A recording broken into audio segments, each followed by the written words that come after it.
from my encounters and meetings with young men, some of them who are in their early 20s, they say, well, it's hard to call myself a man. I don't even know what a man means, being a man means. So I'm just curious, what's your opinion on being a man? What does it mean to be a man? What makes a male a man?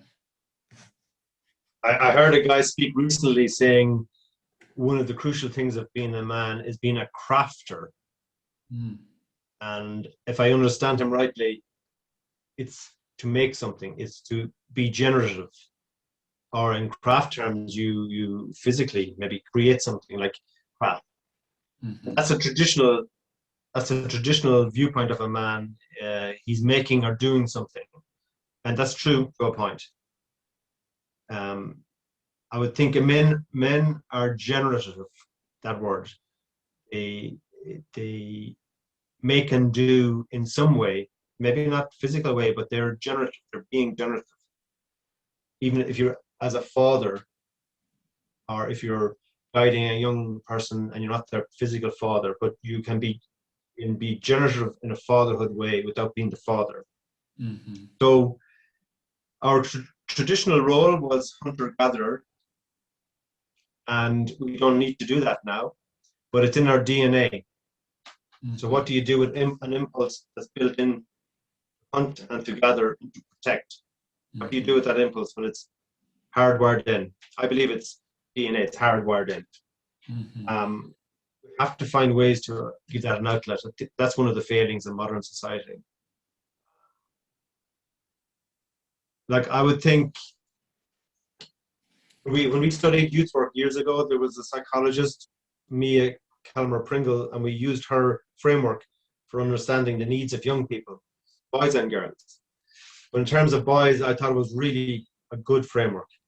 Some people use Abraham Maslow's, hierarchy of needs, but I found Pringle's framework, more usable.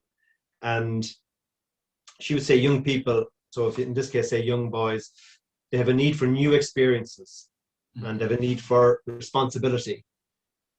So I think we have to provide space for new experiences and challenge. So boys really seem to require and need challenge. And so what does it mean to be a man? I think there has to be an element of challenge, hardship, and this is very close to the Christian idea of suffering, but not the same. Challenge and hardship and coming through the other side. If it's with a brotherhood, more is the better. But the characteristics now of what does it mean to be a man, we have lost sight of essentials, I think, in society. So we present our young people and our young men with multiple choices, multiple choices.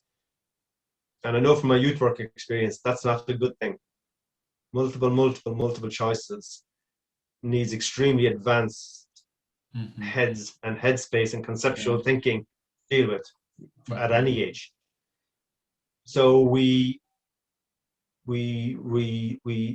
lose the idea of what's in your build and makeup and DNA of hunter-gatherer and the need for challenge and the need for physical expression. We lose that, I think, to the detriment of the young men.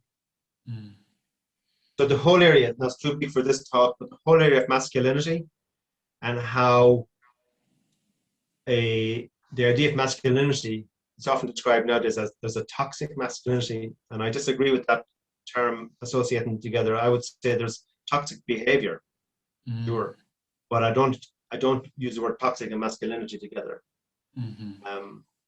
So the idea that there's something wrong, fundamentally wrong with being a man, it's a very dangerous notion to be peddling. Very dangerous notion, I think. But toxic behavior, absolutely, and must be stopped. 100%. 100%. And men themselves need to be at the forefront of stopping bad behavior by men. At the forefront, not even behind, not even beside. Women have done this work for many, many years.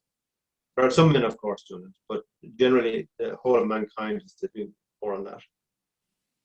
But that need to be tested, That's part of being a man, I think. Mm. So again, in the modern world, if we take IT as a standard modern piece of work, Mm. you go and sit at a desk for so many hours per day, and you're on screens, and you're in the IT world. If that's kind of, you know, if the Industrial Revolution meant you worked in a factory making steel components for the trains, if nowadays you could say you work in a building programming or something to do with algorithms, or it's fine. And I just say, how in life are you being tested? Mm. And how is your soul? How is the soul work being done Mm. in this world? Yeah. There are some things, actually, I did a little bit in the research and looking at the fosterage tradition in Celtic Irish times. And it was interesting. This is where a tribe would give their son to another tribe to raise at about 12.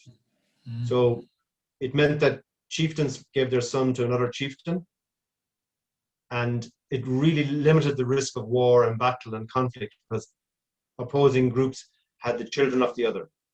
Mm. And this changed to when Christianity came to Ireland and monasteries began to develop and flourish. Boys went to the monastery. It was like formation training. Mm. And it's the concept of fosterage.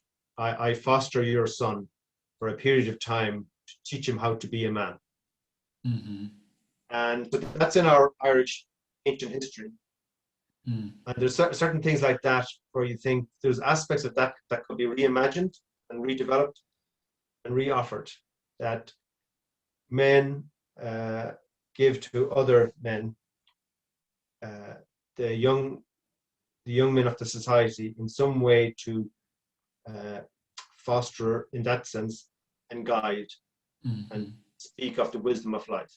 The 5 kind of core messages, if you like, from Rohr are explored. Yeah. But in relation to what does it mean to be a man today, I think the Rites of Passage actually touches on deep aspects of that. It's a very valuable process, if for no other reason than to explore what it is to be a man.